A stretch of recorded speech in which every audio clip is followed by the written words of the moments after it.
Muy buenas tardes con todos los presentes, los asistentes a estas primeras jornadas de PUSE de gestión de calidad. Para mí es un gusto poder saludarles a través de este espacio virtual. Estuvimos teniendo unos pequeños contratiempos con el tema tecnológico, pero pues tratamos ya de iniciar puntualmente con estas jornadas. Les agradezco una vez más, les doy la bienvenida. Mi nombre es Carlos Flores, yo soy coordinador de la maestría en gestión de calidad en salud y seguridad del paciente de la Pontificia Universidad Católica del Ecuador. Y este espacio académico que se ha gestionado, se ha desarrollado para ustedes, es una de las primeras iniciativas de vinculación con la comunidad de nuestra maestría, en donde la primera generación de maestrantes egresados de este programa van a realizar una serie de exposiciones relacionadas con la gestión de calidad en salud y seguridad del paciente, de tal manera que nos van a poder compartir sus experiencias de mejora continua a través de las enseñanzas que recibieron en este programa y también cómo se ha ido esto perfilando pues ya en la vida real y en el quehacer cotidiano de cada uno de ellos. Entonces, estas primeras jornadas PUSE en gestión de calidad nacen con el objetivo de que haya un nexo entre la parte teórica y la parte práctica de las enseñanzas y también con el objetivo de que se vuelva un referente en el análisis de todos los temas que en gestión de calidad en salud y seguridad del paciente pues tienen importancia tanto a nivel nacional como internacional pues en este aspecto. Les agradezco mucho, les voy a dar unas pequeñas indicaciones sobre cómo va a irse dando este proceso de jornadas. En primera instancia, está siendo transmitida esta información, este evento, a través del Facebook Live de la universidad. Y también mencionarles que aquellos a quienes no les haya llegado todavía la información a través de correo electrónico del enlace para ingresar al aula virtual, que por favor nos envíen por chat privado en este momento su correo electrónico para que se pueda reenviar. Se lo puede enviar dentro de los participantes. Ustedes ven uno que dice maestrías en línea y ese sería el enlace o el usuario adecuado para enviar esta requisición. Todos deberían haber ya, les debe haber llegado ya un enlace en donde les indicaban cómo ingresar al aula virtual, en donde ustedes van a poder encontrar las exposiciones de los ponentes, un material de grabación de estas diferentes charlas que vamos a tener en estas 4 días de jornadas, y además también que por favor van a tener que ejecutar 2 evaluaciones, las mismas que van a estar disponibles una vez que acabemos esta primera semana, desde el día viernes hasta el día domingo, y asimismo pues la próxima semana. Estas evaluaciones son las que nos permitirán dar o poder emitir el certificado de aprobación para aquellos participantes que cumplan el mínimo puntaje, que es de 70% de la nota total de estas evaluaciones. Entonces, recordarles que estas jornadas tienen un objetivo bastante importante para cimentar la parte académica y además, como les decía, pues crear un espacio también de debate entre lo que se ha vivido en la parte teórica del programa y lo que se ha ido ya aterrizando en la vida práctica de todos nuestros estimados maestrantes que en este momento pues ya han egresado como la primera generación de este programa. Recordarles también que yo voy a ir presentando a cada uno de los ponentes y vamos a ir recopilando a través del chat privado o el chat general las preguntas que vayan surgiendo a través de los procesos. Sin embargo, las preguntas serán leídas y serán compartidas con nuestros ponentes al final de todas las exposiciones atinentes a un tema. En este caso, este día vamos a tener un tema en general con 5 ponentes que van a ir estructurando cada uno de los enfoques desde su perspectiva, y entonces al final de estas 5 exposiciones pues vamos a tomar el tema de las preguntas. Creo que no queda nada más que darles la muy grata bienvenida. Espero que todos estos procesos cumplan las expectativas que ustedes tienen para esta capacitación, y también, pues, lógicamente, siempre esperar poder contar con su presencia en todos los días del evento. Les agradezco mucho, les doy la más cordial bienvenida, y entonces me compete presentar en esta ocasión a la primera exponente del día de hoy. El día de hoy vamos a tratar varios temas relacionados a la identificación correcta del paciente, y entonces vamos a empezar con la magíster Kelly Gómez Mejía. Ella es médico de la Universidad de Guayaquil y tiene una maestría en gerencia en salud, en gerencia en servicios de salud por la Universidad Católica de Santiago de Guayaquil. Forma parte del equipo de coordinación de gestión de calidad del Hospital del Niño, doctor Francisco de Icaza Bustamante, y ella nos va hoy a conversar sobre cuál es la importancia de la identificación correcta del paciente. Estimada Kelly, le doy la más cordial bienvenida. Pues en este caso usted ya podría compartir, le doy la posibilidad de compartir pantalla y pues comenzar su exposición. Muy bienvenido. ¿Cómo estamos? Muy buenas noches. Como dijo ya el coordinador, el doctor Flores, pues bienvenidos a estas primeras jornadas en seguridad del paciente. Bueno, antes de hacer la intervención en mi exposición, vamos a presentar como grupo un video muy importante, al cual les pido que presten mucha atención.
Bueno, que no nos llamen ni llamemos a nuestros pacientes por los apodos, por el número de habitación, ni por el diagnóstico, que los llamemos por sus nombres, su apellido. Y por eso iniciamos con este tema muy importante, que es la importancia correcta de la identificación de pacientes. Y es que un poquito de historia, la Organización Mundial de la Salud en el año 2002 mediante la asamblea, instó a elaborar protocolos, políticas, manuales, procedimientos relacionados a la seguridad del paciente. Ya en el año 2004, la Organización Mundial de la Salud presenta a la Alianza Mundial para la Seguridad del Paciente a nivel internacional. Un pequeño concepto, según la Organización Mundial de la Salud, la seguridad del paciente es una disciplina de la atención de la salud que surgió con la evolución de la complejidad de los sistemas de atención de salud y el consiguiente aumento de los daños a los pacientes en los centros sanitarios. El objetivo principal es prevenir, reducir los riesgos y daños que sufren los pacientes durante la prestación sanitaria. Es que muchos de los errores que surgen, mil disculpas.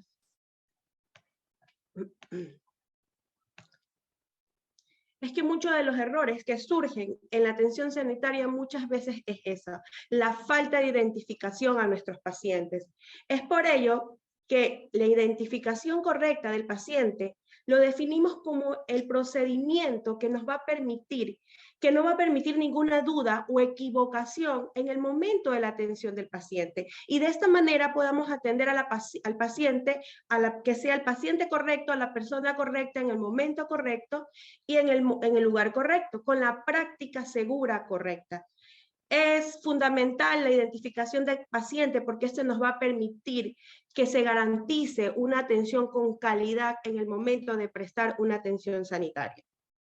Y vemos aquí en una pequeña figura que desde muy pequeños, durante el nacimiento, cómo se deben de identificar a los pacientes. En un centro hospitalario siempre es importante la atención de calidad y esto nos va a contribuir a disminuir los errores médicos en la prestación de salud. La identificación del paciente que sea correcta, nos va a permitir exponer o que no se den daños innecesarios en los procedimientos, sean estos programados o no durante la atención.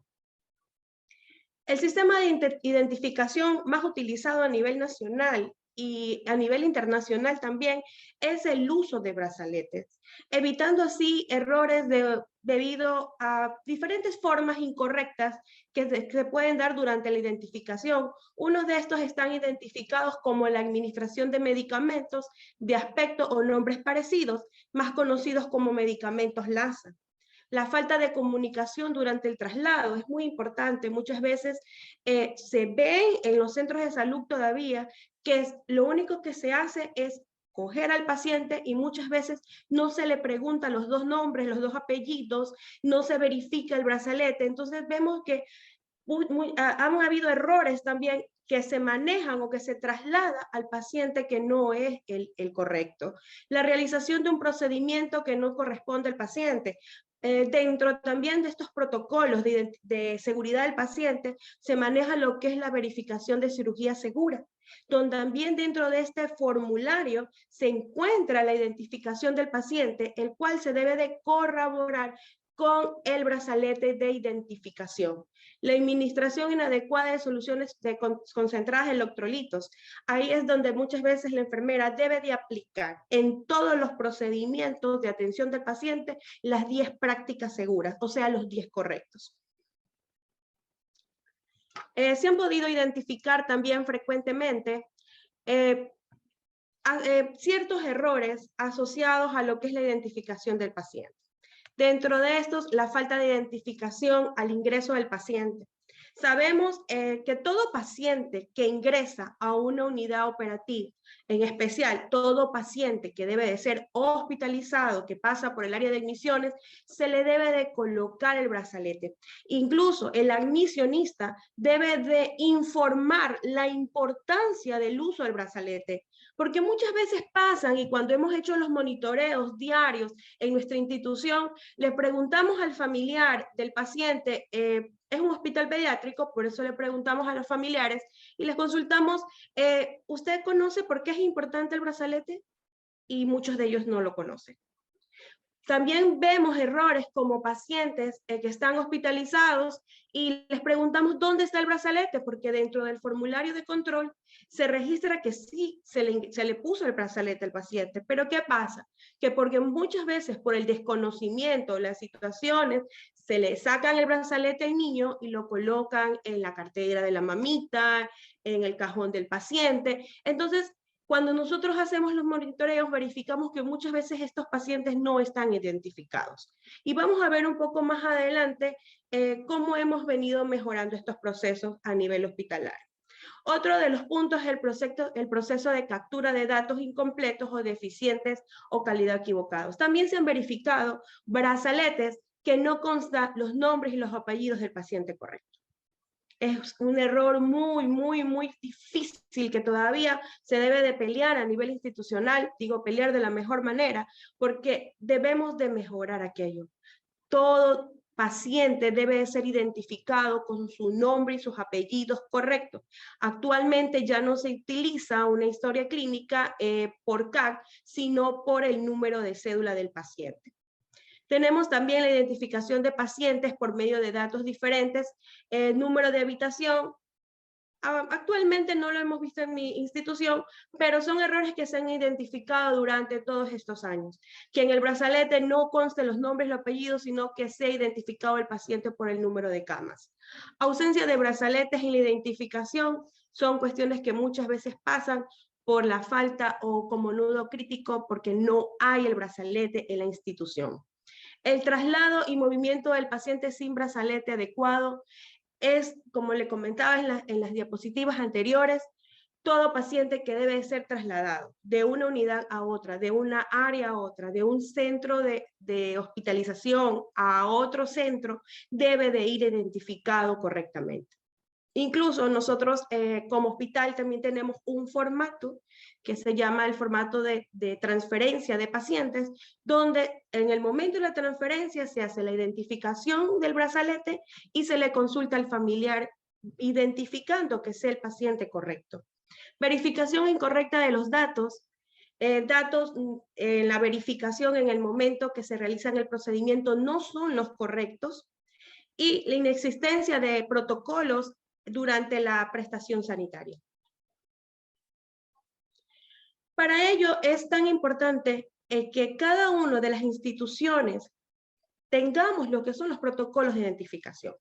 A nivel del Ministerio de Salud Pública, en el año 2016, el MSP saca el Manual de Seguridad del Paciente, donde se encuentran 17 prácticas seguras. Dentro de las 17 prácticas está la identificación de pacientes. Para ello, toda institución debe de elaborar su protocolo basado en la realidad y a los procesos que se llevan internamente para la atención de los pacientes. La planificación cuidadosa de los procesos de atención debe asegurar una adecuada identificación del paciente ante cualquier intervención clínica o quirúrgica. Debe de haber una planificación muy cuidadosa en el momento de la atención del paciente. Por ello, la importancia de la aplicación de protocolos. La importancia de la identificación del paciente podemos resumir que es disminuir la incidencia de errores relacionados con la identificación de pacientes usuarios durante todos los procesos y procedimientos que se den en la atención. Para esto se requiere que todas las instituciones a nivel del MSP o que esta sea que no sea del MSP, que dispongan de protocolos de identificación correcta de pacientes, que debe de ser estandarizado en todos los servicios y áreas de atención. Cabe recalcar que cuando todo paciente que debe ser ingresado, se debe de colocar el brazalete de identificación. Cuando estos pacientes son por consulta externa, al menos como experiencia, nosotros mantenemos el carnet de identificación, donde también se registra los 2 nombres, los 2 apellidos, la historia clínica. El implementar buenas prácticas que fomenten una cultura de seguridad y que asegure la prevención de errores en la identificación de los pacientes. El cambio de cultura organizacional, el capacitar a las personas, que llegar no solo al personal interno, sino también al usuario externo, que conozcamos cuál es la importancia de la identificación de pacientes para prevenir errores o eventos adversos evitables. Involucrar al paciente, al usuario y su familia en los procedimientos diseñados para la identificación. Que en cada uno de los puntos de atención, sea hospitalización, sea emergencia, sea consulta externa, tengamos un grupo de capacitadores o de informadores sobre la importancia de la seguridad del paciente y el uso del brazalete. Como les comentaba, en el Hospital del Niño Dr. Francisco Icaza Bustamante, mensualmente nosotros analizamos indicadores. Dentro de la matriz de seguridad del paciente tenemos un indicador que se llama la identificación correcta del paciente. Estos datos que he venido a traer a exponer son del año 2021, donde ya cerramos el cuarto trimestre del año. Primer trimestre tuvimos un porcentaje del 61,82%. Ustedes pueden corroborar que es un porcentaje muy bajo. ¿Por qué se dio? Inmediatamente el Comité de Seguridad del Paciente nos reunimos, analizamos los nudos críticos y fue por la falta de brazaletes. Algo que no puede pasar, la ruptura de stock. Para eso se debe de analizar la compra de los brazaletes. A veces, no les digo que sean en sus instituciones ni en la mía, pero muchas veces podemos despreocuparnos de ciertos procesos de compra o damos la prioridad a ciertos procesos y a otros no. La seguridad del paciente debe de estar dentro de nuestros procesos como algo importante durante la compra y durante la adquisición de estos insumos. En el segundo semestre podemos ver que ya adquirimos los brazaletes y tuvimos un porcentaje del 97,8%. Cabe recalcar que a nivel del Ministerio de Salud Pública, el porcentaje de cumplimiento debe de ser el 100%. Aún en el 97,8% estábamos en rojo. ¿Por qué se dio? Igualmente analizamos en el Comité de Seguridad del Paciente y era aquello que les comentaba en diapositivas anteriores. El familiar desconocía del uso de brazaletes, muchas veces se lo sacaba y lo colocaba o lo guardaba en el cajón del paciente o en la cartera de la mamita. Entonces, en el momento de hacer las valoraciones o las supervisiones y los monitoreos, los pacientes estaban sin brazalete. Entonces, comenzamos a realizar capacitaciones in situ, tanto al familiar, al médico, muchas veces porque hasta nuestro propio personal desconoce a pesar de las capacitaciones. Entonces, reforzamos aquello, hicimos campañas telecomunicacionales también, y bueno, y como ustedes ven, tanto en el tercer como en el cuarto trimestre, hemos mejorado y hemos llegado a un 100%. Entonces, es una práctica que no queda ahí.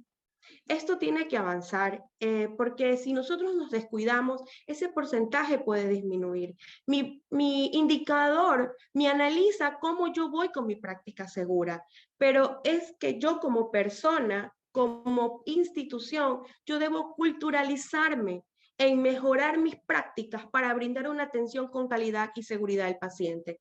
Para ello, pues mis recomendaciones: aplicar prácticas seguras durante la atención sanitaria. Es muy importante, como les decía, de que cada uno tengamos el manual de seguridad del paciente del Ministerio de Salud Pública y tengamos nuestros propios protocolos como instituciones, que todo esté protocolizado, que todo esté analizado, socializado y que esto se haga siempre con recordatorios frecuentemente. El trabajo en equipo. Actualmente nosotros tenemos la creación de equipos de mejora. Tenemos equipos de mejora de la calidad en cada una de las instituciones. Y en este caso como hospital, tenemos en cada uno de las áreas hospitalarias. Los equipos de mejora han sido fundamental. Es como que la clave para la atención, para mejorar la atención. Los equipos de mejora se encargan también, dentro de lo que nosotros podemos hacer como gestión de calidad, valorar que se estén cumpliendo los estándares. Mensualmente ellos nos informan cómo van cumpliendo las prácticas seguras y de esta manera vamos a poder reforzar cuando veamos nudos críticos en ciertas áreas que se está incumpliendo con las normativas de seguridad del paciente. El monitoreo y seguimiento, la identificación de nudos críticos y la elaboración de ciclos de mejora.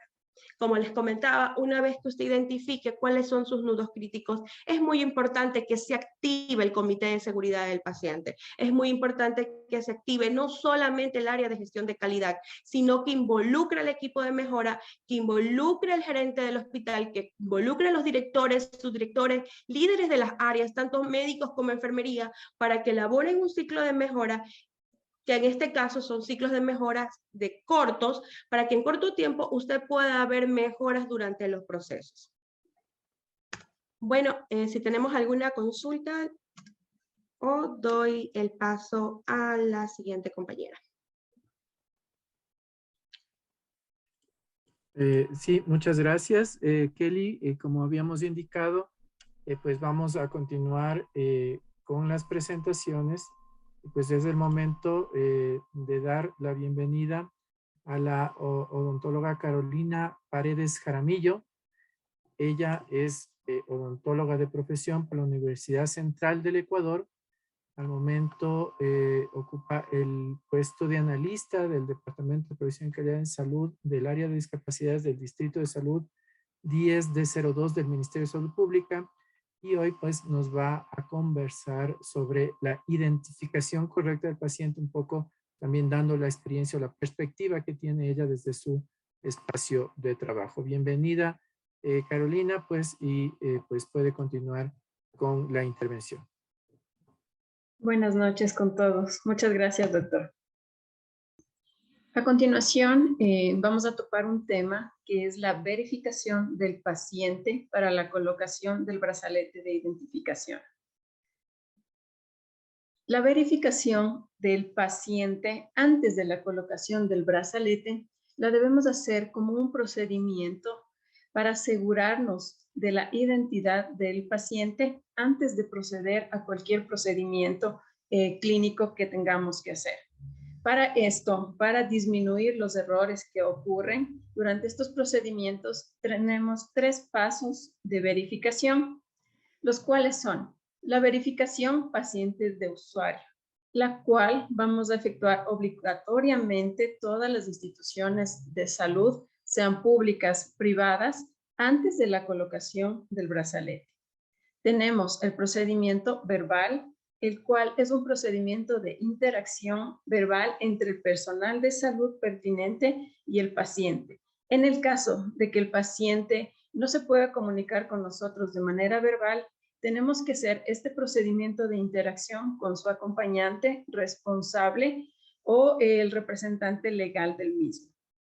También tenemos la verificación a través de la identificación documental, en el cual el procedimiento es pedir al paciente que se entregue un documento de identificación para comprobar los datos del mismo. En esta parte me gustaría enfocarme en la identificación documental, ya que estamos fijados y mantenidos en pedir la cédula de identidad, pero también tenemos otros mecanismos de comprobar la identidad del paciente, como puede ser a través de su licencia de conducir, a través del carnet, que puede ser un carnet de estudiante, un carnet profesional, un carnet de discapacidad, un carnet de ser miembro de la fuerza pública del Ecuador. También tenemos en el caso de extranjeros, el cual utilizarán su pasaporte como documento de identificación. ¿Cuáles son las preguntas que tenemos que hacernos de verificación? La pregunta que tenemos que hacer inicialmente es, ¿cuál es su nombre completo?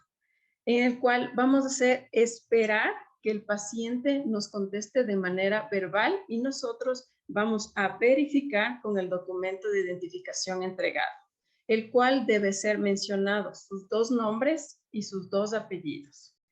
Siguiente pregunta, ¿cuál es su número de cédula de identidad? O en el caso de personas extranjeras, ¿cuál es su número de pasaporte? Aquí, de igual manera, verificamos en el documento de identidad entregado si el número manifestado por el paciente es el correcto. ¿Cuál es su fecha de nacimiento? En esta interacción verbal, igualmente comprobamos con el documento entregado. Terminada la verificación, se procede a la colocación del brazalete de identificación si el paciente lo amerita. Si en el caso de que el paciente no amerita colocarle el brazalete de identificación por algún motivo, como puede ser alguna alergia, alguna dificultad en el paciente, lo procedemos a hacer un registro de los datos de información del paciente. Posteriormente, se pasa a realizar la atención en salud.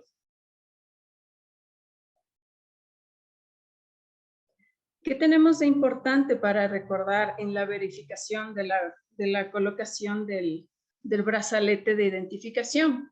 Debemos informar sobre la necesidad de portar un documento de identificación en cada consulta, en cada asistencia a las organizaciones de salud.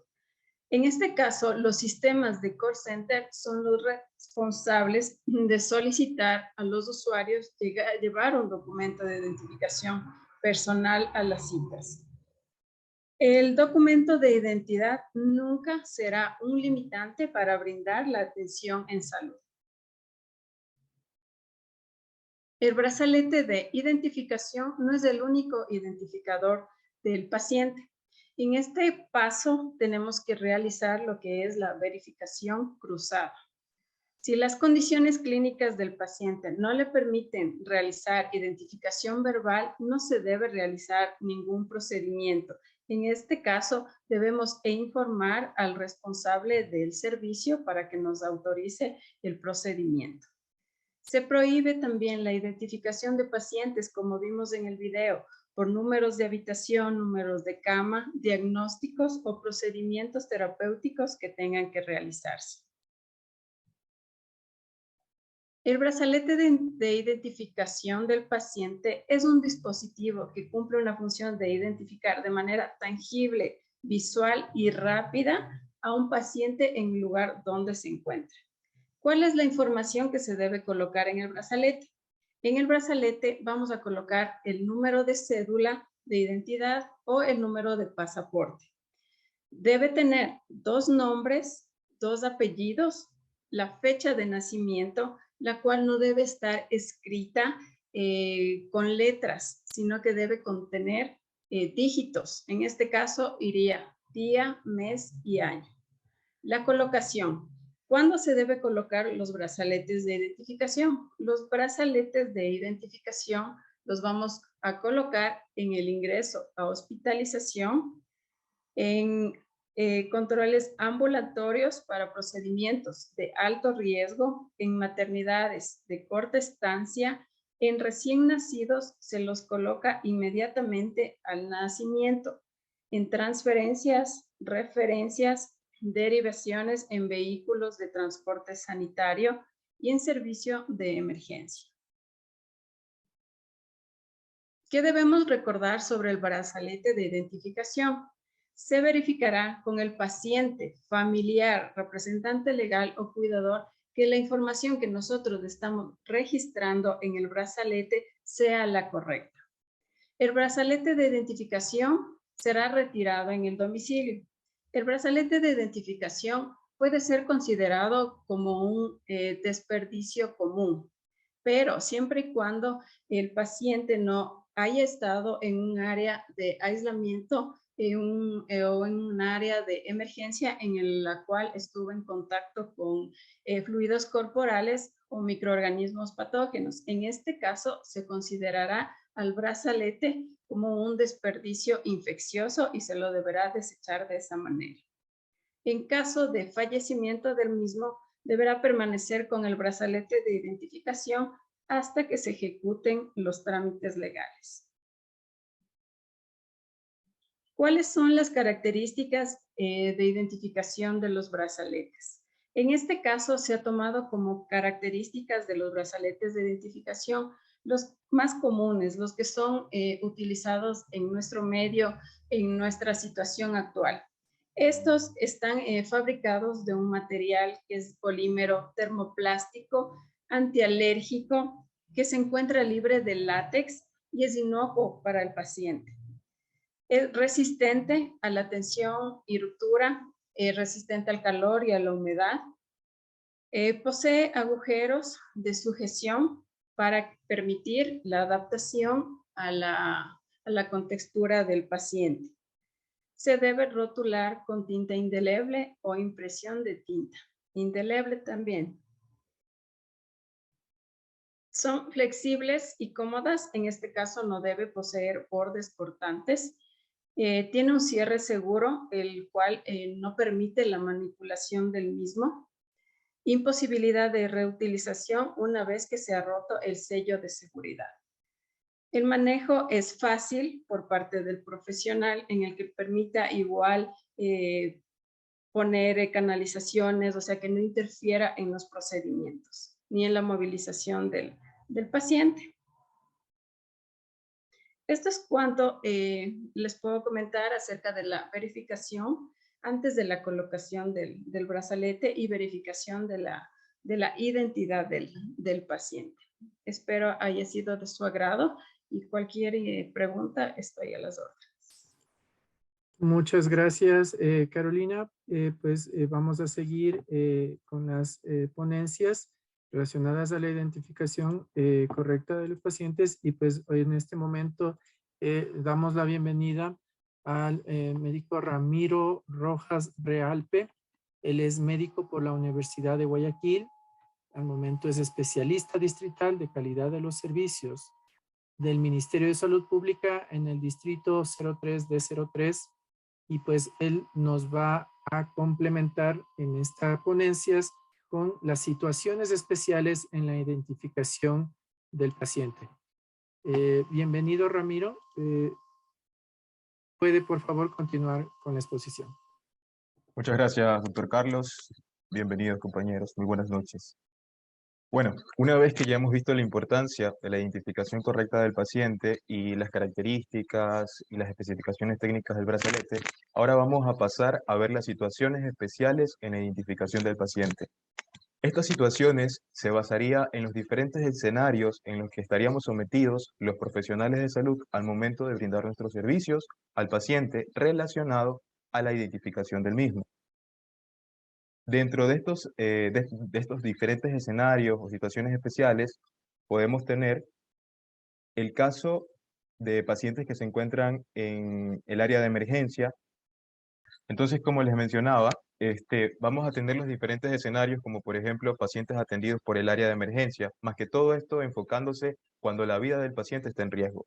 De igual manera, pacientes que rechazan el brazalete, así como pacientes con intolerancia al material o que muestran algún tipo de alergia, pacientes con alteraciones mentales, pacientes en los que no sea posible la colocación del brazalete de identificación por múltiples factores, o en el caso incluso de recién nacidos.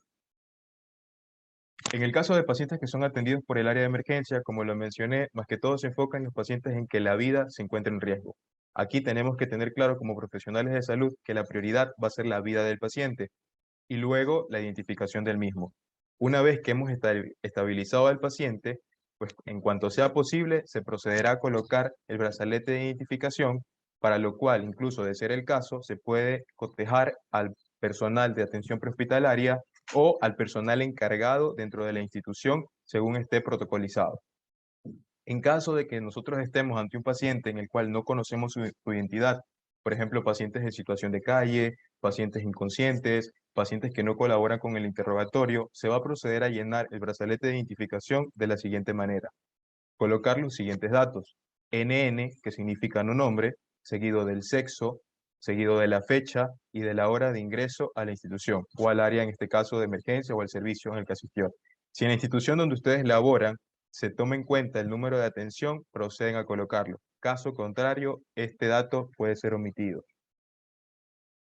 En el caso de pacientes que rechazan el brazalete, aquí es importante mencionar uno de los principios de la bioética, como es la autonomía, en el cual nosotros ofertamos lo que mejor vaya adecuado, en este caso para el paciente, explicamos sus beneficios, sus efectos colaterales, contraindicaciones, etc. Y está en el paciente decidir si continúa o no con el tratamiento. Algo similar sucede aquí. El paciente debe ser informado de los riesgos que implica no llevar puesto el brazalete. Entiéndase a futuro algún tipo de evento adverso e incluso, siendo un poco más extremo, un evento centinela. Esto debe estar claramente registrado en la historia clínica y pues finalmente aceptar la decisión del paciente. En el caso de pacientes con intolerancia al material, ya sea por un motivo de alergia, nosotros tenemos como profesionales de la salud registrarlo adecuadamente en la historia clínica y determinar algunas otras alternativas, como por ejemplo la que ya mencionó mi compañera Carolina, una verificación cruzada, entre otras. En el caso de pacientes que tienen alteraciones mentales, es importante nosotros ya conocer como personal de salud que muy probablemente vamos a tener problemas con estos tipos de pacientes enfocados a la identificación del mismo, por lo cual debemos dejar constancia en la historia clínica y se considerarán opciones como por ejemplo tal vez fijar la identificación en la vestimenta del paciente, así como utilizar brazaletes de difícil retirada como los que se usan en los recién nacidos, e incluso en las instituciones actualmente del Ecuador de salud, en las casas de salud, se utilizan ya hasta para pacientes adultos estos tipos de brazaletes que son de difícil retirada. Previamente, el protocolo de verificación del paciente, como ya lo ha dicho Kelly y lo dijo Carolina, es importante recalcar esto, porque ¿qué sucede? Normalmente el personal de salud está sometido a sobrecarga laboral, a estrés, a cansancio, y pueden surgir estos errores, y es una de las finalidades de la seguridad del paciente, poder evitarlos o trabajar en que sucedan.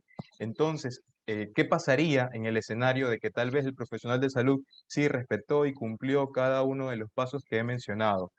Puso un brazalete de difícil retirada, tal vez acudió a otros tipos de métodos de identificación, pero al momento de llenar los datos no lo hizo de manera correcta y tal vez anotó el nombre de un paciente que se atendió anteriormente, o el apellido estuvo mal o el nombre estuvo mal. Entonces este ya va a ser el inicio para que se cometa un error, va a ser el inicio de una cadena de errores, lo cual tenemos que evitar. En el caso de los pacientes en los que no sea posible la colocación de los brazaletes de identificación, aquí también vamos a tener dos escenarios. Normalmente el brazalete se lo coloca en la extremidad superior derecha, pero ¿qué sucede si tal vez por A o por B motivo no podemos hacerlo? Ya sea porque tal vez hay un tratamiento local, hay edema en la extremidad superior, entre múltiples factores. Nosotros vamos a proceder a colocar el brazalete en el tobillo del paciente. Pero si a pesar de esto, tal vez las extremidades inferiores también se encuentran comprometidas, entonces nosotros tenemos que registrar en la historia clínica y se procederá a la identificación mediante mecanismos, como los ya mencionados, verificación cruzada, o incluso tal vez optar en poner la identificación en el pie de la cama o en la cabecera de del paciente, en los casos de pacientes que están en la área de hospitalización. En el caso de recién nacidos, tenemos que saber que esto no va a ser manejado de igual manera como en un paciente adulto. Es importante saber que en el brazalete de identificación se deben colocar los siguientes datos, en los cuales se pondrán nombres y apellidos de la madre, seguido de la fecha de nacimiento, seguido de la hora de nacimiento y del sexo del recién nacido. En caso de un recién nacido que sea abandonado, si estamos nosotros en nuestro día de trabajo y nos llega un recién nacido en situación de abandono, que es traído por alguien más, tenemos que colocar los siguientes datos. En el nombre se colocaría RNNN, seguido de la fecha y hora de ingreso por el área de emergencia y el sexo. Es importante saber que todo recién nacido será identificado con la colocación del brazalete de preferencia en el pie. Sin embargo, esto no es una regla, y si el caso del neonato lo amerita, puede ser colocado, ya sea por tratamiento o algún otro factor, en otra área o incluso recurrir a otros tipos de verificación. Muchísimas gracias por su atención. Estamos atentos a cualquier inquietud. Muchas gracias, mi estimado Ramiro. Pues muy excelente su presentación también, igual que las dos compañeras anteriores. Vamos a continuar justamente dando la bienvenida a la odontóloga Ana Zulay Rosero, quien es odontóloga de la Universidad Central del Ecuador. Actualmente labora como especialista zonal de calidad de los servicios de salud de la Coordinación Zonal 1 del Ministerio de Salud Pública. Ella va a comentarnos, va pues a desarrollar el tema de medidas sugeridas por la Organización Mundial de la Salud en relación a la identificación del paciente. Bienvenida, Anita Zulay, pues puede por favor continuar con su presentación. Muchas gracias, doctor. Buenas noches con todos. Siguiendo con la exposición, vamos a hablar sobre las medidas sugeridas por la Organización Mundial de la Salud en la identificación del paciente. ¿Ya?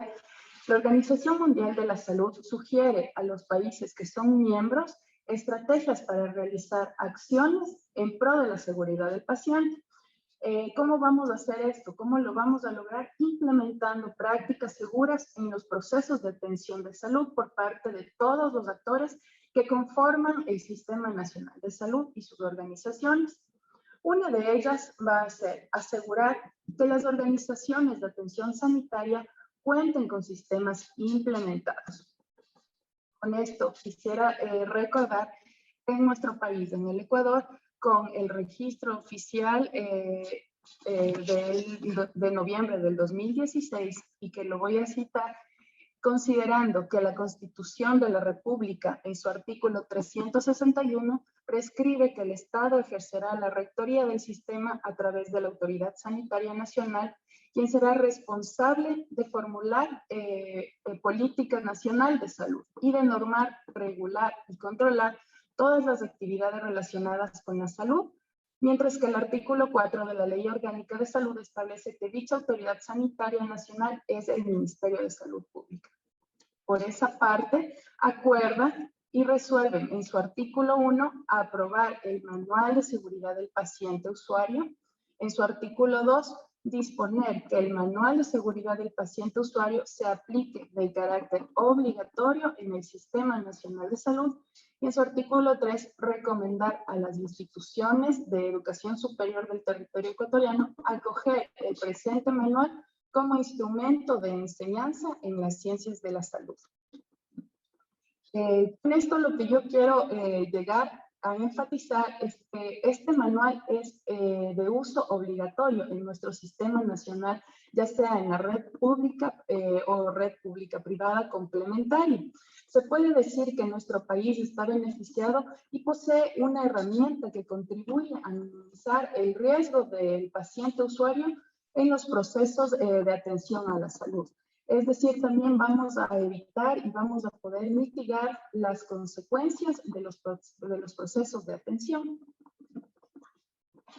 Otra de las medidas sugeridas por la OMS es que una vez que ya se encuentran en sistemas implementados, las organizaciones de atención sanitaria van a hacer énfasis y responsabilizar a los trabajadores de la atención sanitaria en realizar verificaciones correctas de los pacientes. A su vez, los trabajadores del Sistema Nacional de Salud deberán coincidir pacientes correctos con atención correcta.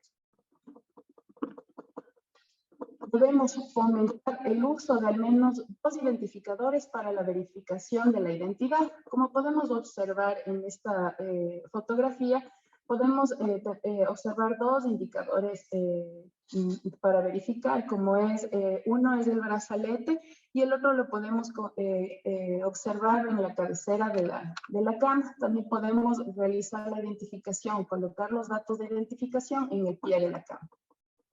Con esto estamos cumpliendo ya con otra medida sugerida por la Organización Mundial de la Salud.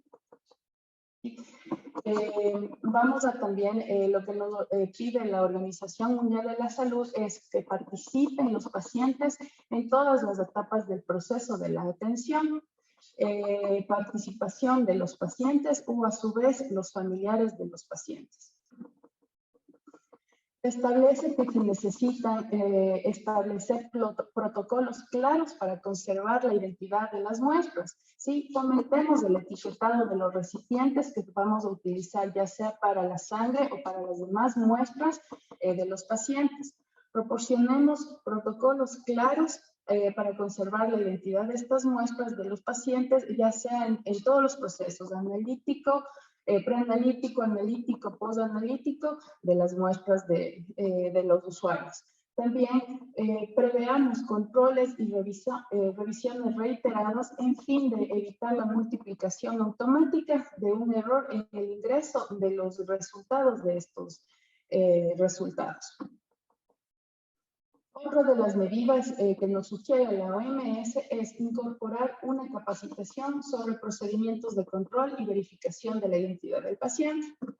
Bueno, esto se lo ha venido realizando en entidades, en establecimientos Como podemos observar aquí, en la organización en donde yo trabajo, realizamos jornadas de capacitación a los profesionales, puesto que los profesionales resulta que son cambiantes. Entonces, cada semana vamos a realizar jornadas de capacitación a los profesionales. Esta fotografía es de la Semana de la Seguridad del Paciente, que se realizó todo lo que en base al manual de seguridad del paciente se ha replicado a nuestros profesionales de la salud, como podemos observar igual en esta fotografía. También vamos a educar a los pacientes. ¿Y para qué se le educa a los pacientes? Es para educar sobre la importancia y la relevancia correcta de la identificación de los pacientes, ya que esto podemos incentivar para que sea una manera positiva y que ellos vean que nosotros como profesionales también estamos respetando el interés de su privacidad, ¿sí? Esto es un dato importante que me pareció también bueno publicarlo. Es el indicador de identificación del paciente de nuestra Coordinación Zonal 1 de Salud durante el año 2021. Este identificador llegamos al 99.98%, ¿sí? Entonces hubo también fallas en un tiempo adecuado. Fue cuando no existió el stock de los brazaletes y esto evitó a que nosotros cumpliéramos el 100% del indicador que manifiesta la norma. Muchísimas gracias. Muchas gracias, Anita Zulay, por su exposición, y vamos a continuar con la ponencia del médico José Vicente Vera, quien es médico por la Universidad de Guayaquil.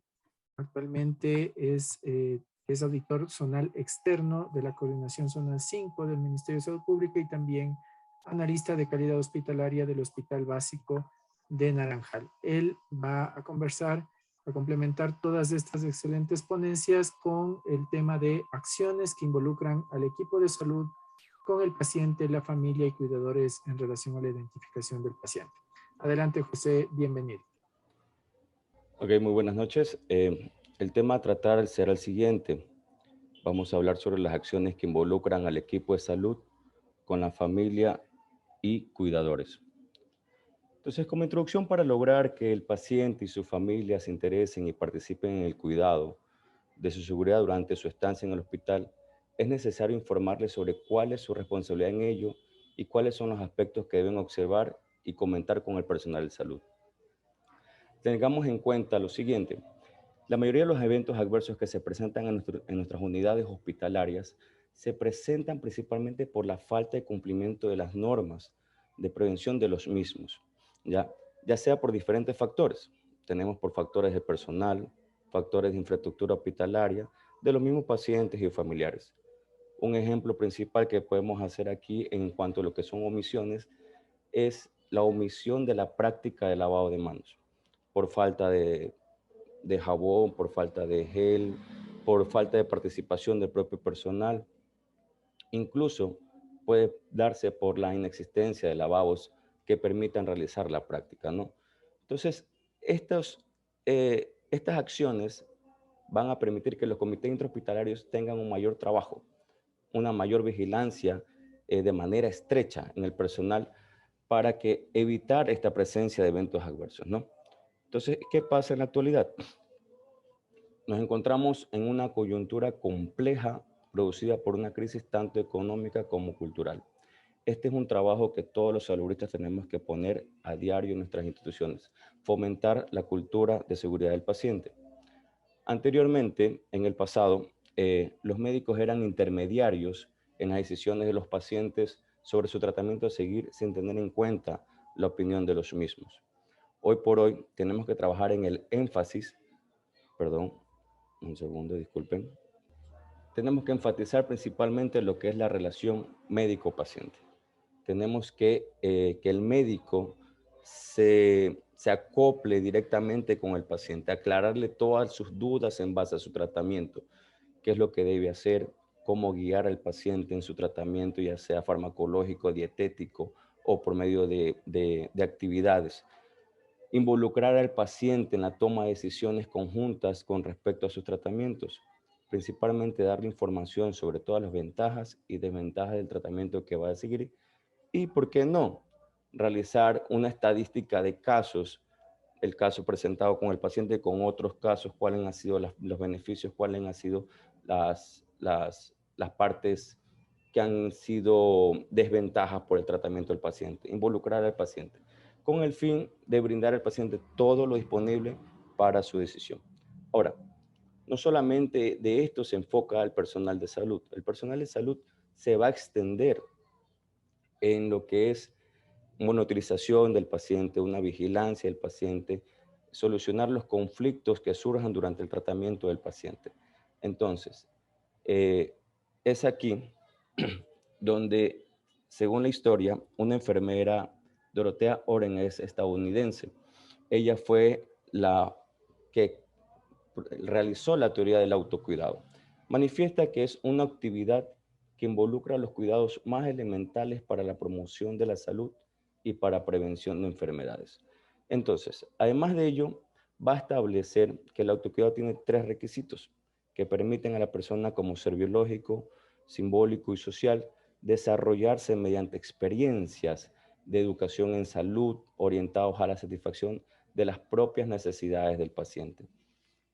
Es en donde, en base a esta teoría, la OPS manifiesta que es el autocuidado como una estrategia fundamental en la atención primaria de la salud.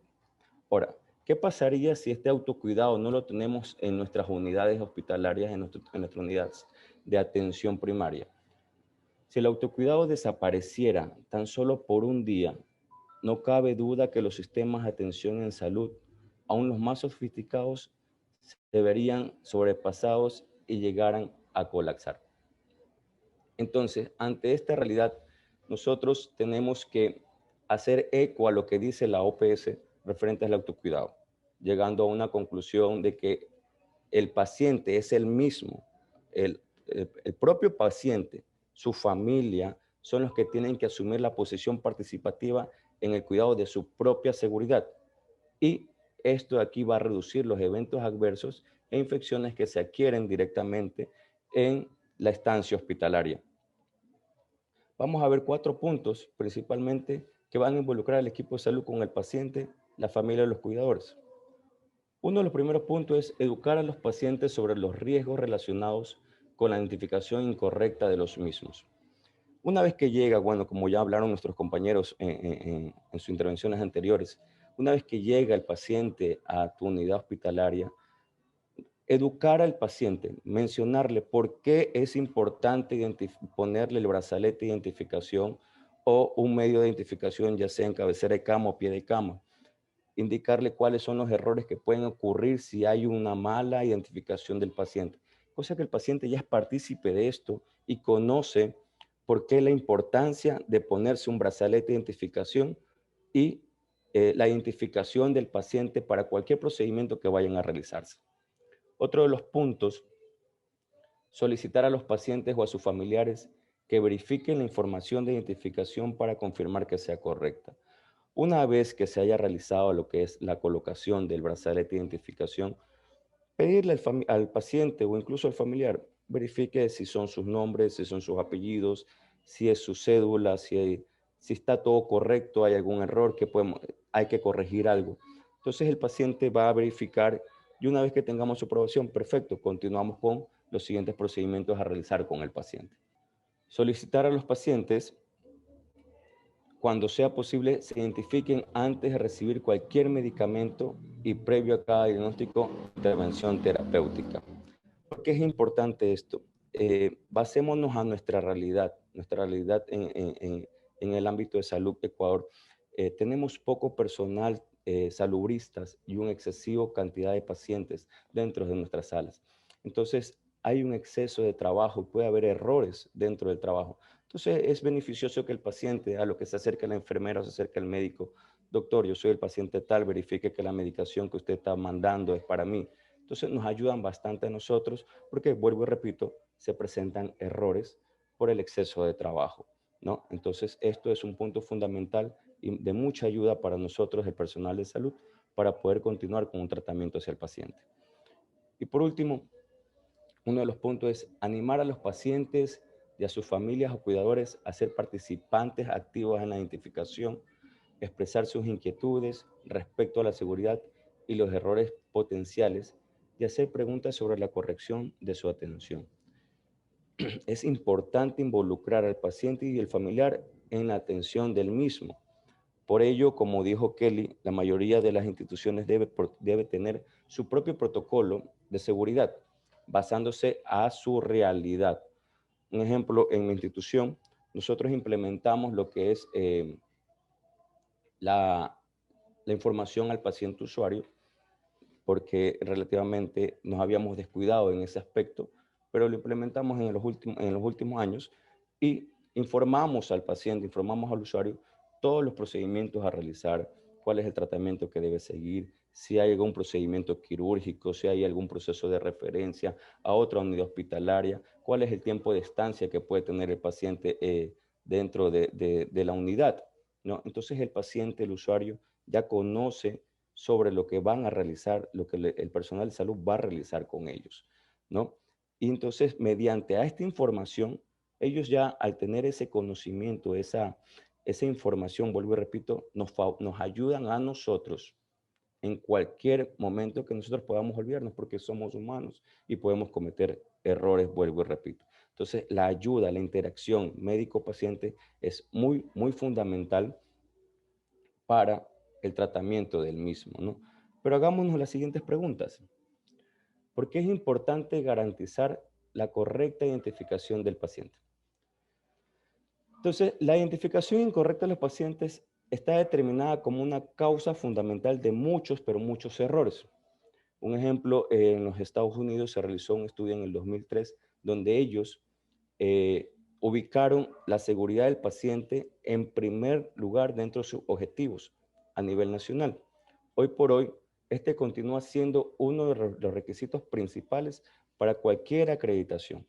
Entonces, la Organización Mundial de la Salud incluye la identificación de pacientes dentro de las 9 soluciones para la seguridad del paciente, a fin de ayudar a reducir el tributo de daños relacionado con la atención sanitaria que pagan millones de pacientes en todo el mundo.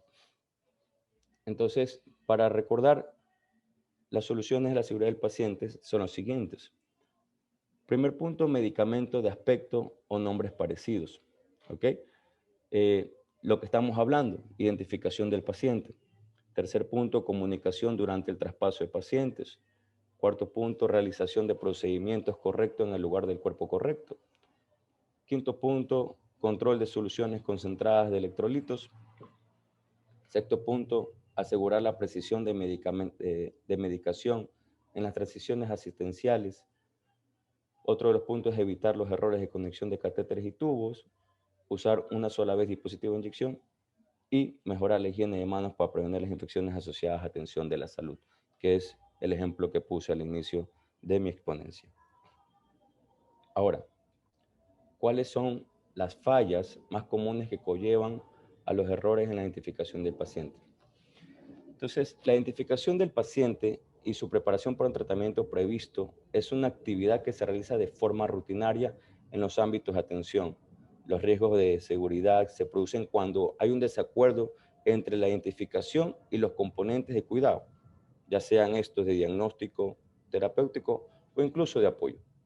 Entonces, a lo largo de la atención, y pueden presentarse como ejemplos quizás que hayan ustedes vivido en sus unidades hospitalarias, ya la identificación incorrecta debe considerar fallas como captura incompleta de datos, no en la parte de estadística, el apuro, los datos son incompletos y ponen un nombre con un apellido erróneo, ya. Podemos también manillas con información incorrecta o incluso, como vemos en el gráfico, pacientes con el mismo nombre que se presentan en la mayoría de las instituciones. Pacientes tienen el primer nombre y el primer apellido idénticos. Yo me llamo Carlos Garzón y el otro también Carlos Garzón, pero siempre va a diferenciar su segundo nombre, su segundo apellido.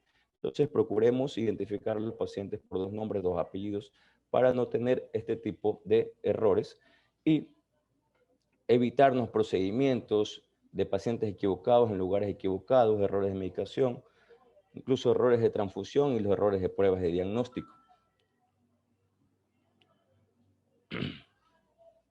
¿Cuáles son las prácticas seguras más eficaces para evitar eventos adversos relacionados con la identificación del paciente? Ya mis compañeros ya pudieron hablar de ello, pero vamos a enfatizar, ¿no? Incentivar prácticas que mejoren la actuación de los profesionales.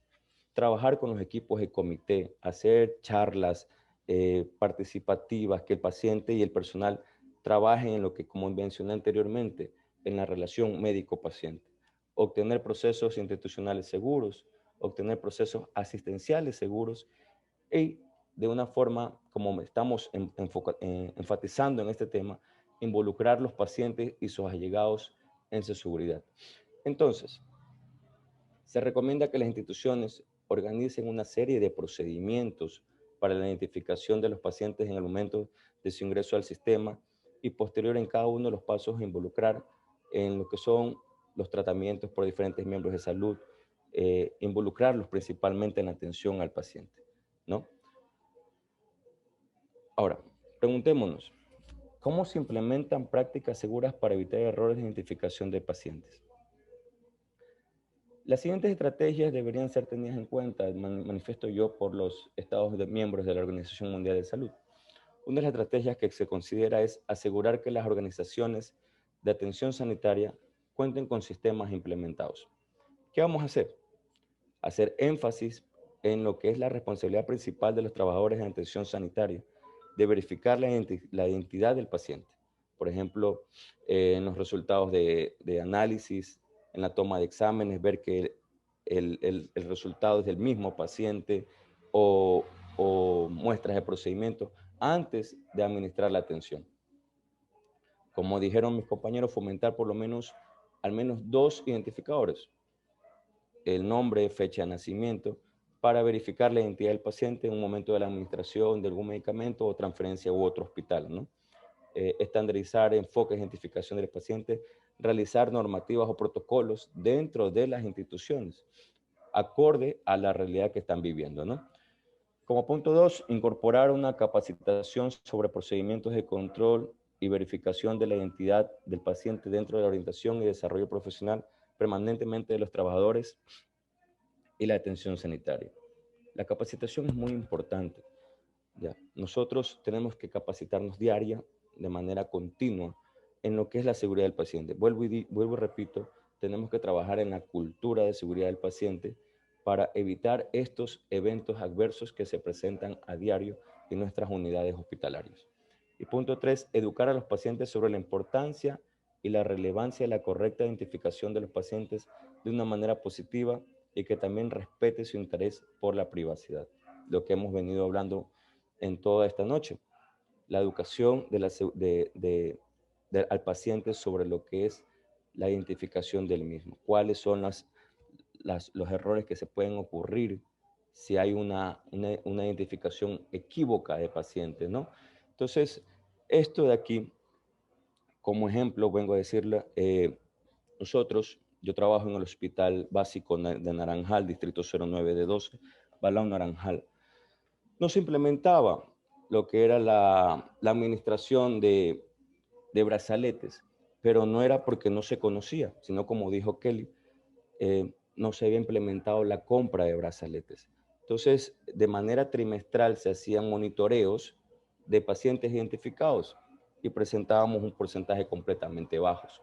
Posterior a lo que es la activación de comités de seguridad, comités de calidad, realizamos compras activamos lo que es las compras para poder desarrollar lo que es la administración de brazaletes. Y hoy por hoy estamos cumpliendo el 100% de pacientes identificados en el área de emergencia y en el área de hospitalización.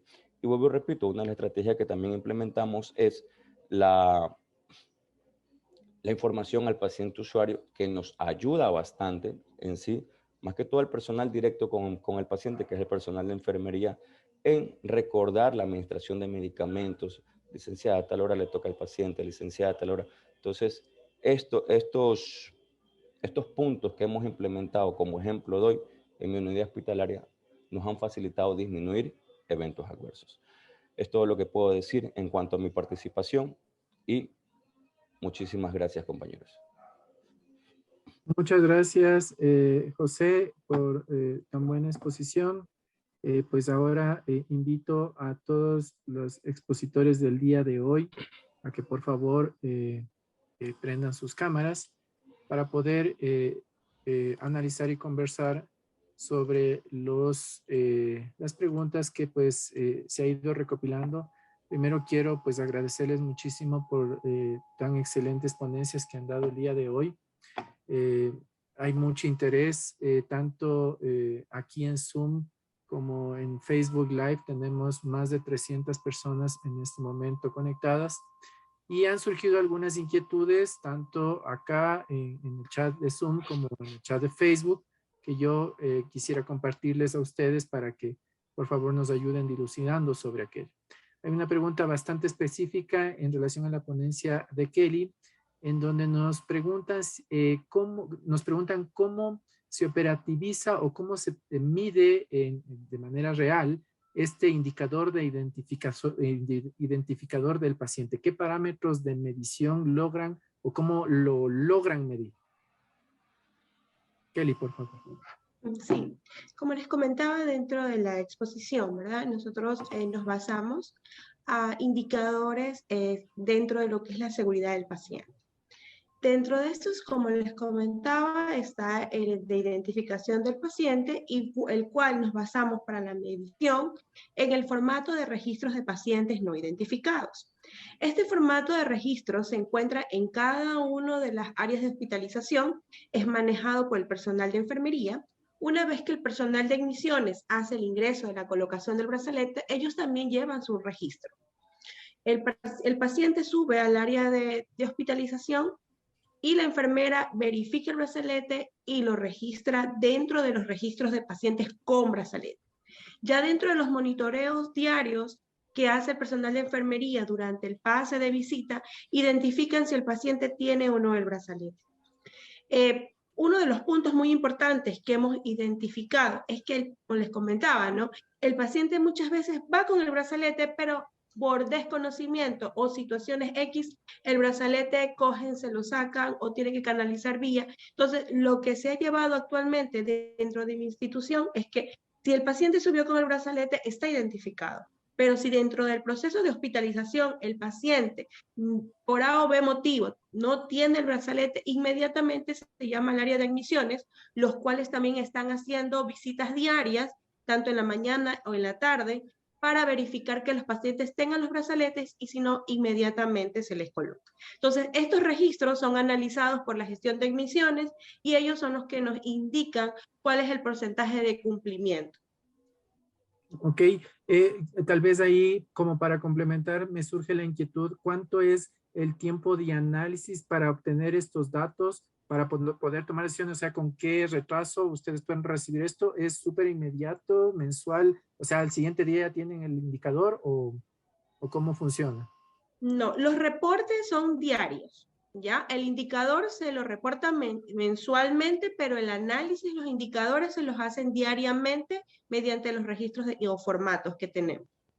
¿Y esto se los virtualiza? O sea, diariamente ya se los informatiza, o sea, ¿se los vuelve electrónicos o hay un proceso mensual en donde ya se hace electrónico el indicador? Bueno, lamentablemente este indicador, el formato lo manejamos de una manera física. Ya, la gestión de admisiones lo que hace es ingresar los datos en su formato que es interno, ¿no? Ya cuando se hace el indicador mensual es que se informa cada una de las áreas, pero en sí, con quien se trabaja es con el área que se está analizando o que estamos viendo un nudo crítico que el paciente no está identificado. Ok, muchas gracias Kelly, muy detallado la información. Nada más también para continuar con las preguntas, pedirles a los participantes que por favor, por metodología del proceso, que nos compartan las preguntas que quieran hacer o algún comentario que quieran hacer por el chat, por favor, para yo poderlas leer, ya que por el tema, como digo, de metodología, vamos a dar nada más la palabra a nuestros expositores y yo leería las preguntas que ustedes muy amablemente puedan hacerles. En esta relación quisiera también ahora pedirle a Carolina, tal vez nos pueda ayudar con otra inquietud que ha surgido dentro de del Facebook Live en relación de qué estrategia, hoy por hoy, bueno, sabemos que hay muchas personas que han venido en condiciones de migración y de una manera bastante irregular e incluso pues su documento de identificación llamado pasaporte pues no lo tienen, incluso hablando básicamente de esta situación de nuestros compatriotas venezolanos, ¿verdad? ¿Qué opina usted o qué experiencia tienen ustedes con este manejo de este tipo de pacientes?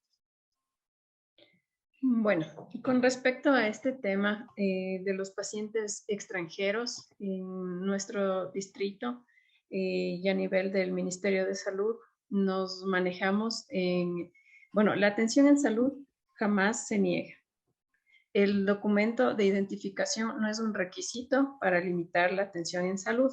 Es decir, que en este caso, si el paciente acude a los servicios de salud y no tiene ningún documento, que sí ocurre, lo que hacemos es crear un archivo en el cual se crea 17 dígitos.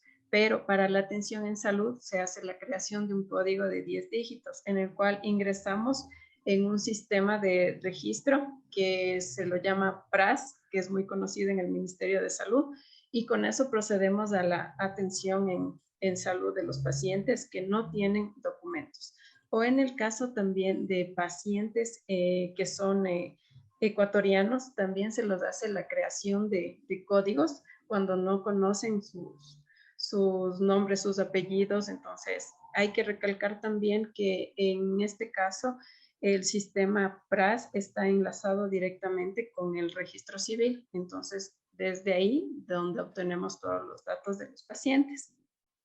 Una inquietud en esto como para complementar, ¿al paciente se le entrega algún documento, algún elemento físico que le da este código? O sea, ¿se va ya después de la atención con algo este paciente? Claro, el código que lo creamos, ellos tienen para las siguientes consultas que acudan, ya es más fácil la verificación y el ingreso al sistema. Ya, muchas gracias. Vamos a continuar con las preguntas. Hay otra inquietud en este caso. No sé si nos podría ayudar, Anita. Mencionan un poco en forma más bien cuál es su criterio. ¿Cómo usted creería que podríamos eliminar este error humano en el proceso de identificación del paciente? ¿Qué estrategias usted cree que podrían implementarse o se puedan implementar? Sobre todo, bueno, en los casos, digamos, en donde, como mencionaba José, pues este exceso de trabajo, que incluso con la pandemia se vino a hacer todavía más agudo, este personal que es encargado de colocar el brazalete puede llegar a tener estas equivocaciones, no con una intención lógicamente de hacer daño, y esto hay que ser muy claros, que dentro de la teoría, dentro del panorama, del marco teórico de la seguridad del paciente, jamás el personal de salud es el culpable, sino que hay algún elemento del proceso que hay que analizar. Entonces, ¿qué cree usted o qué alternativas usted creería para evitar este error humano, Anita? Bueno, Doc, como usted lo mencionó, tal vez el trabajo se volvió demasiado estresante en todos los profesionales de la salud.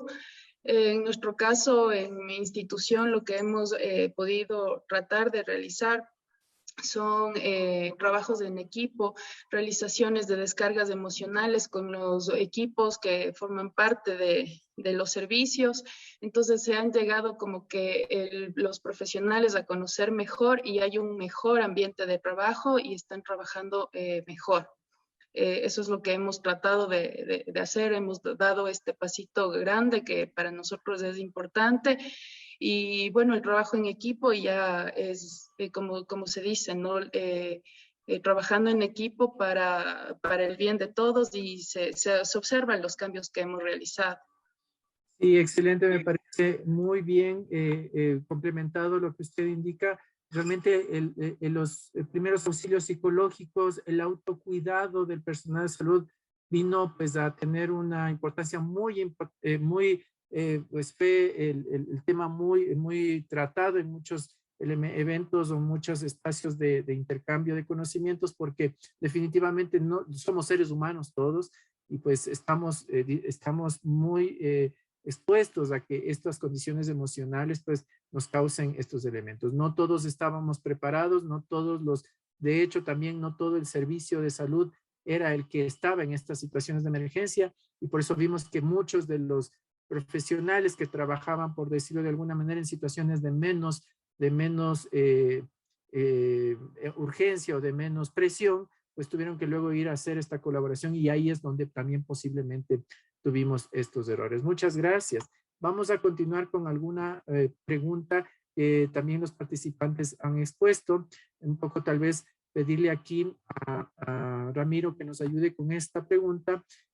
Preguntan en este caso si en el caso de pacientes que permanecen en centros residenciales, como aquellos adultos mayores o como aquellos que están en procesos de rehabilitación por drogas en los CETATs, estos pacientes deberían mantenerse con el brazalete durante toda la estadía en esos sitios porque prácticamente viven ahí, ¿no? ¿Cómo se hace en esas situaciones? Sí, muy buenas noches, muy buena pregunta. Bien, nosotros tenemos que tener claro que todos los lineamientos que hemos dado van más que todos enfocados para casas de salud, ¿no? En donde el paciente ingresa, está un tiempo de estancia y en recibe medicación ¿no? Y es para asegurar, digamos así, valga la redundancia, la seguridad del paciente. En los casos como los que nos mencionan, como los CETACs o en estas casas de acogida, tal vez, no están vinculados para este tipo de personas, porque como lo dicen, son personas que ya viven, que ya tienen una instancia en el lugar, y por lo general son personas que ya tienen una relación un poquito más cercana al personal que labora en estas instituciones. Entonces, por lo general, el personal que labora ya los conoce, ya los identifica, y es muy raro o muy poco frecuente que ocurran algún tipo de error, que es lo que tratamos de evitar con la colocación del brazalete y con la identificación del paciente en este caso, ¿no? Ok, sí, muchas gracias. Esto es importante enfatizar que realmente este proceso lo que asegura justamente es que se elimine o se mitigue la posibilidad de tener daño, ¿no? Eventos adversos relacionados a estos elementos. Y claro, durante estos procesos pueden suceder. Ya cuando estamos en un proceso más bien de permanencia, entonces la identificación es bastante más clara, hay menos posibilidad de errores. De todas maneras, pues debe haber ciertos parámetros que también se deberían cumplir una vez que, por ejemplo, el paciente adulto mayor pasa a una unidad ya de cuidados cercanos, cuando el paciente adulto mayor está, por ejemplo, en el proceso ya digamos, de dar un espacio para la culminación final. No estamos hablando, lógicamente, de eutanasia, porque en nuestro país esto no está aceptado, pero sí hay un proceso de ayudar a alguien a morir, ¿verdad? Cuando hay ya, se identifica la finalidad o el fin de la vida en estos tipos de instituciones, ¿no?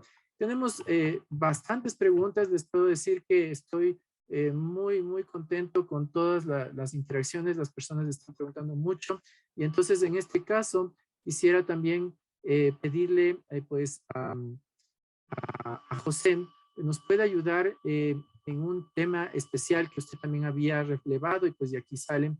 ¿Cómo usted cree que la comunicación efectiva impacta en esta participación activa del paciente en su cuidado? O sea, esto que usted había referido sobre el autocuidado, ¿cómo la comunicación impacta en esto?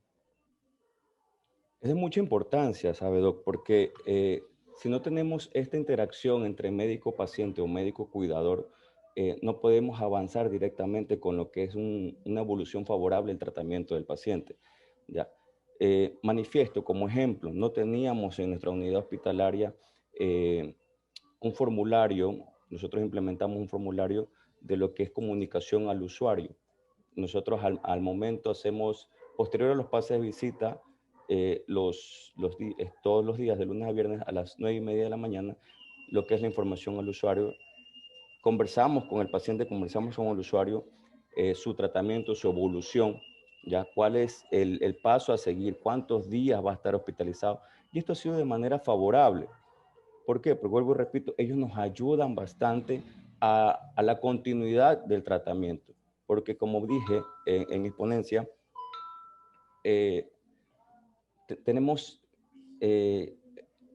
podemos confundirnos, podemos tener errores por saturación de trabajo. Entonces, el usuario con la comunicación, doctor, acuérdese que usted dijo que a tal hora tenía que pasar. Licenciada, no se olvide de la medicación a tal hora. Licenciada, usted me habló del brazalete, no le puso, o se rompió el brazalete, licenciada, ubicarle, porque ha pasado en mi unidad hospitalaria. Entonces, ha sido muy, pero muy favorable la comunicación paciente-usuario-médico. Ok, sí, de acuerdo con lo que usted comenta. Muchas gracias por aclararnos esta parte. También aquí quería tal vez representar a Ramiro que nos ayude. Hay una pregunta sobre el tema de si este paciente o un paciente no acepta el brazalete, esto es un respeto a la autonomía. Y en este caso, ¿se le debería hacer firmar algo como un respaldo legal de que no haya aceptado el brazalete o cómo se procede? Bien, excelente pregunta.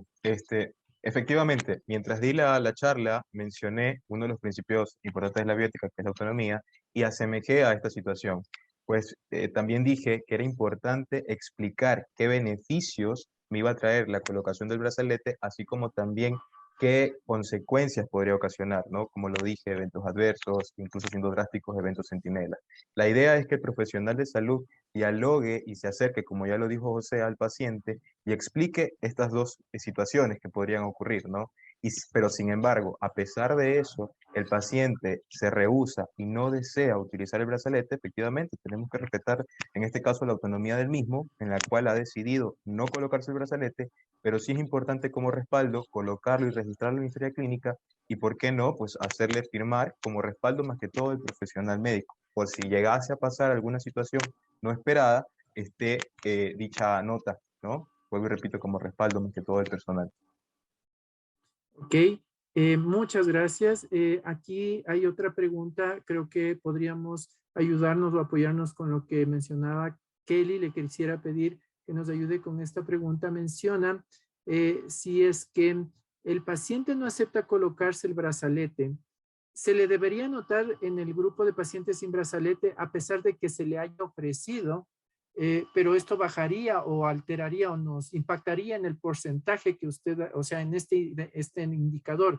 ¿No hay una manera de tal vez estructurar una subsegmentación de aquellos a quienes sí se les ofreció el brazalete, mas no aceptaron? Bueno, como comentaba el compañero Ramiro, muy importante es la autonomía, pero también es muy importante informarle al paciente la importancia de la colocación del uso brazalete. Para eso también nosotros tenemos un formato a nivel del Ministerio de Salud Pública. Es como un registro, un formato en el que se le hace se le hace firmar al paciente que, a pesar de que se le explicó, no quiso colocarse el brazalete, perdón. Entonces, en este caso, estos pacientes no se encuentran registrados como pacientes no identificados. Sin embargo, como estrategias, porque debe de estar identificado de una u otra manera, y que esta, como hemos dicho ya en toda la charla, no debe de ser el número de cama ni el diagnóstico. En la cama nosotros colocamos los nombres, los apellidos. Nosotros como Hospital del Niño tenemos un pequeño recuadro que se llama identificación de pacientes, seguridad del mismo, en donde se identifica el paciente con el número de cédula, 2 nombres, 2 apellidos.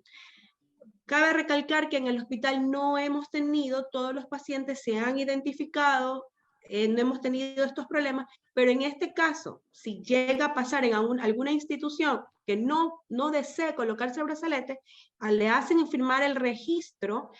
Y les recomendaría que para que no me baje el indicador, porque ya no depende de nosotros como proceso incumplido, sino que el paciente esté identificado en la cama con 2 nombres, 2 apellidos y el número de historia clínica.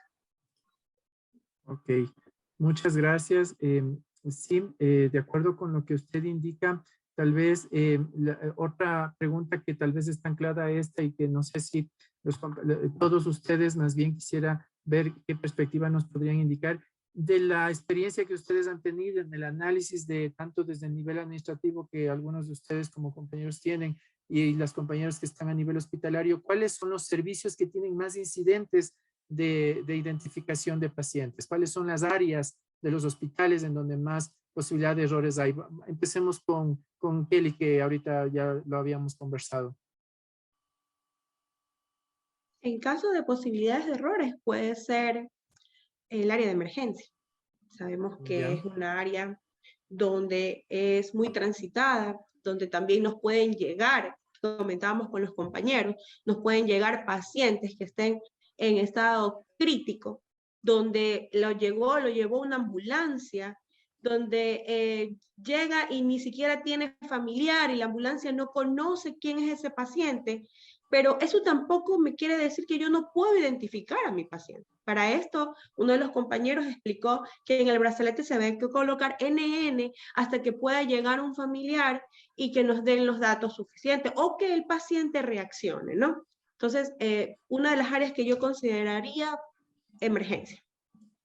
Ya, tal vez Carolina tiene algún otro dato que nos pueda compartir. También podría manifestar que en el área del laboratorio, por la cantidad de pacientes que existen, la gran demanda de turnos para exámenes, no se realiza la verificación en el brazalete con los nombres, los apellidos y puede ocasionar eventos adversos, confusión de exámenes y bueno, un montón de eventos. Sí, muy de acuerdo con esto.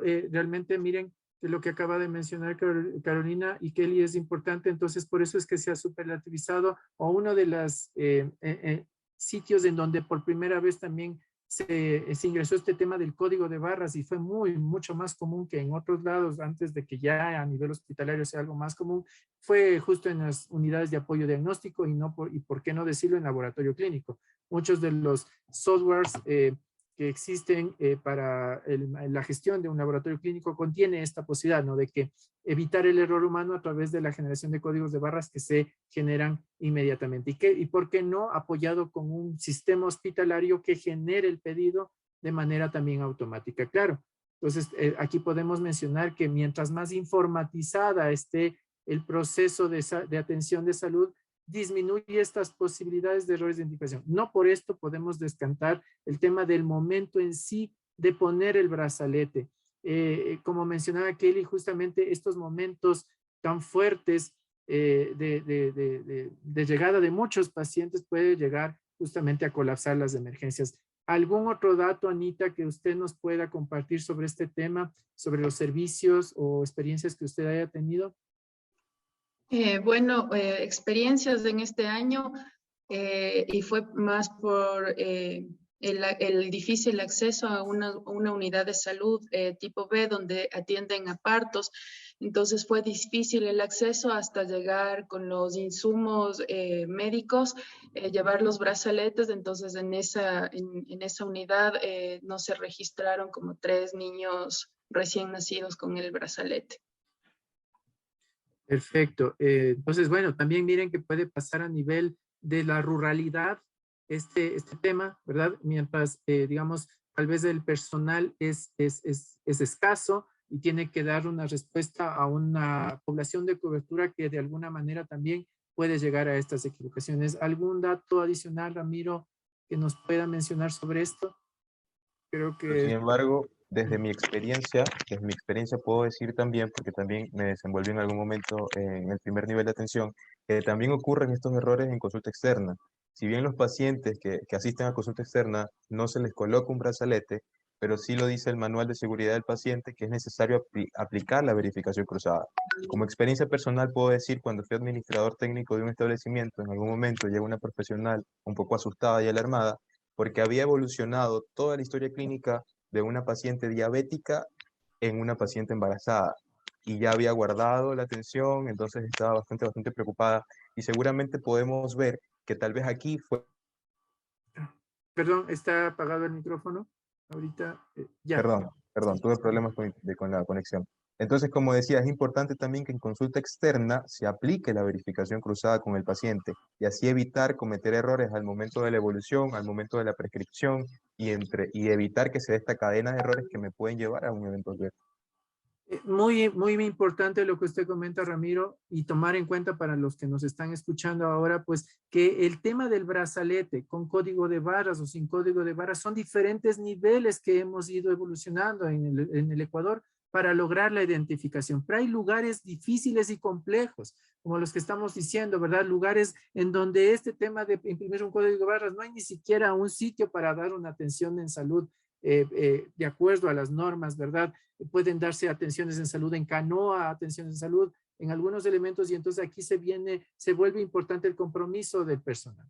Como usted muy bien indica, Ramiro, la verificación cruzada está tomada muy en cuenta en el manual de seguridad y es una actividad que deberíamos realizar todos los profesionales que damos atención directa siempre y en todo lugar, ¿verdad? Independientemente de todas estas otras facilidades que la tecnología nos ha dado, ¿verdad? Para poder ejecutar o asegurar la identificación. José, ¿algún otro comentario adicional sobre este tema?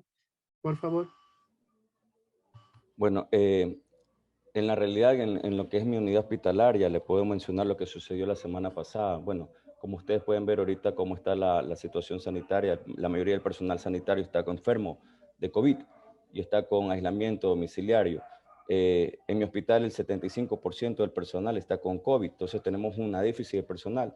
Entonces, por ende, hoy por hoy en la emergencia tengo poco personal, donde la semana pasada tuvimos la sala de emergencia colapsada, aproximadamente 14, 15 pacientes para una sola enfermera, donde la cual a 3 pacientes se le olvidó identificar por medio de lo que son los brazaletes, pero afortunadamente no hubo ningún error de medicación y no se presentó ningún evento adverso. El médico de guardia se percató de la no identificación del paciente y de manera inmediata se aplicó lo que es el brazalete al paciente, ¿no? De igual forma, vuelvo, como manifestó Caro, en el laboratorio. Tengo solo un personal al momento en laboratorio con exceso de pacientes para hacerse lo que son pruebas, donde la compañera está colapsada y buscan metodologías para identificar al paciente. Entonces, eso es lo que está pasando actualmente, vuelvo y repito, por el déficit de talento humano que tenemos por la crisis sanitaria que estamos pasando. Así es importante mencionar justamente que el equipo de salud, lo que usted dijo, José, es importante en su exposición, podemos ayudarnos, ¿verdad? Este tema de la seguridad del paciente es un trabajo en equipo. No es que la enfermera es la responsable de identificación y los demás pues hacemos nuestro trabajo. Hay unos lindos videos en relación a esto, ¿no? No es mi deber. Y entonces incluso hay un video muy interesante. Yo les invito a que lo busquen en las redes, pues en las diferentes bases de multimedia, en donde justamente dicen, no es mi responsabilidad, y se quema todo un edificio al final. Entonces, esto es súper importante mirar que los diferentes momentos en donde alguien puede dar una mano para que se evite un evento adverso es importante. Todos somos parte de un equipo, los administrativos, las personas que están en atención directa, todo el equipo de salud, incluyendo aquellos que no hacen atención directa, pueden dar la mano para evitar eventos adversos.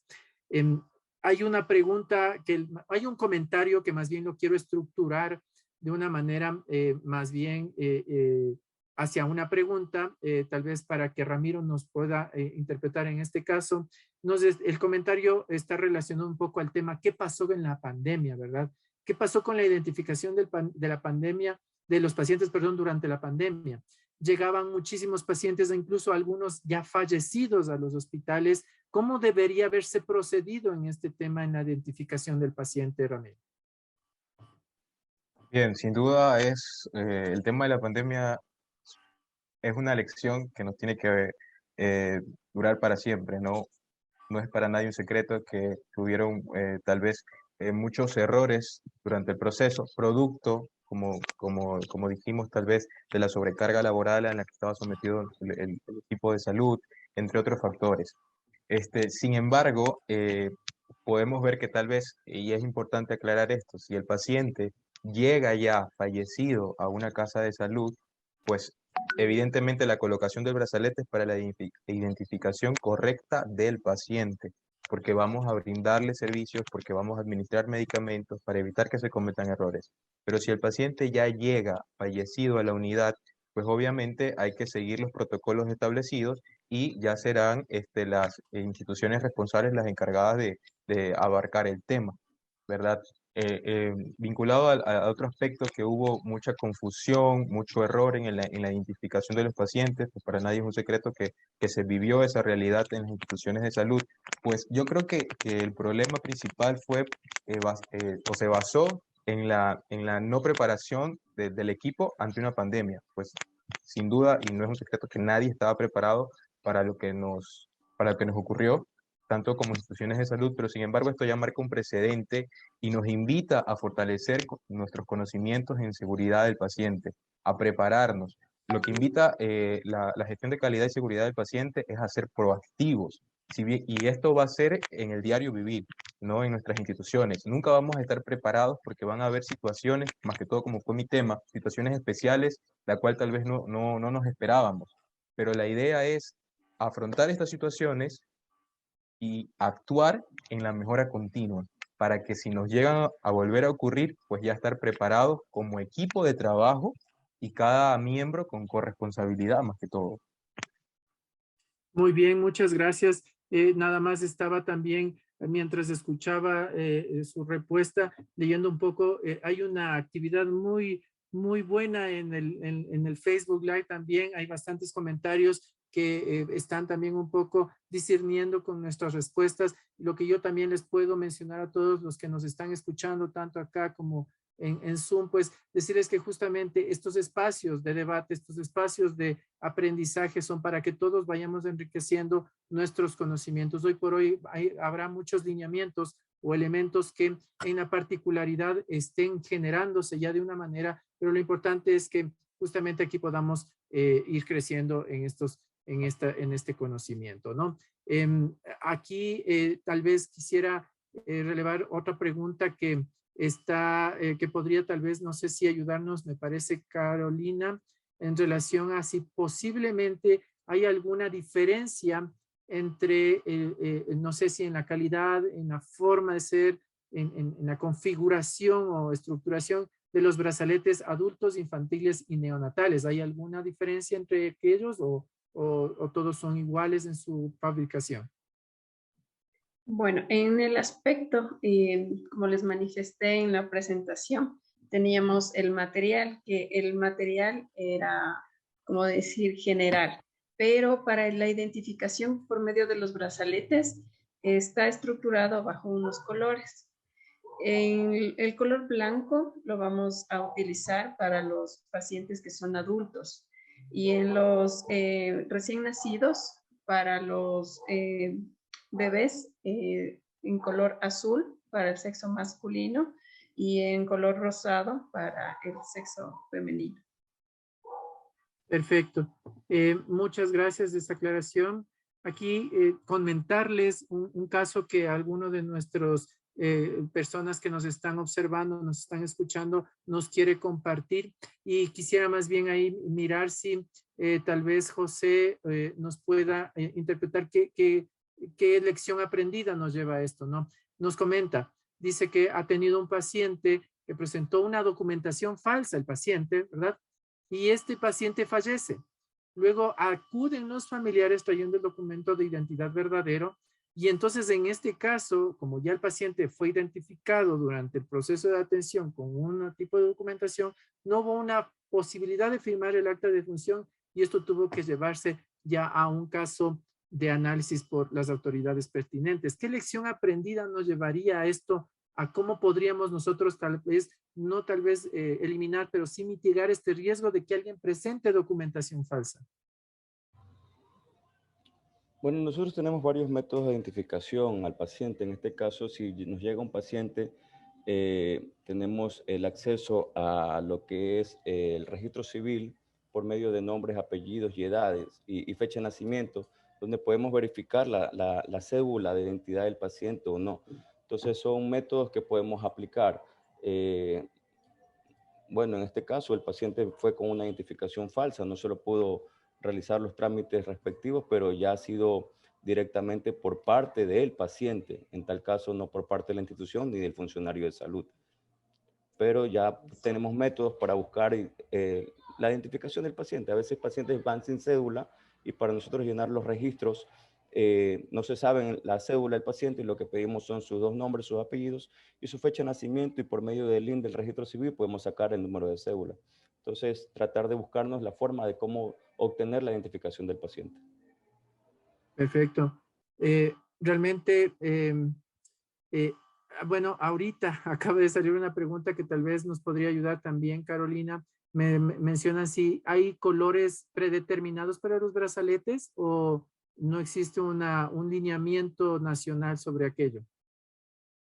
Bueno, los colores de los brazaletes que les mencioné son los que están establecidos en el Manual de Seguridad del Paciente del Ministerio de Salud.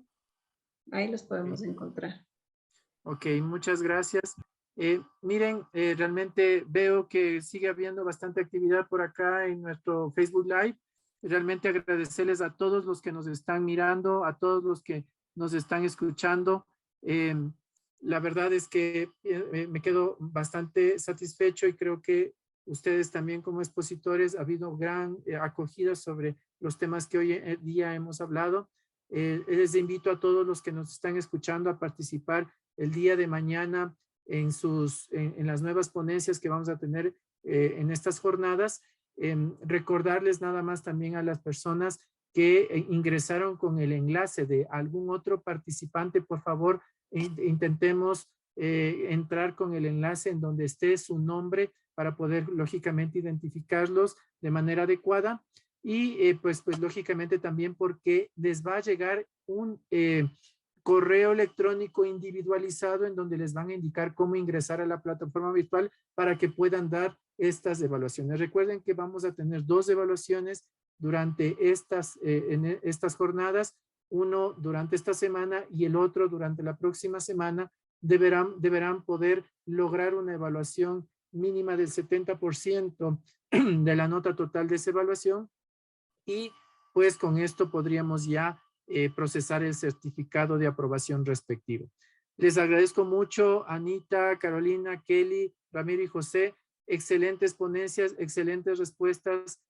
Nos quedamos muy satisfechos. Se demuestra claramente tanto su gran experticia previa y al ingresar a la maestría y por eso lograron pues ejecutarla de manera satisfactoria pues y ahora son profesionales pues o futuros profesionales o potenciales profesionales que van a edificar la gestión de calidad en salud y seguridad del paciente en nuestro país. Muchas gracias a todos ustedes.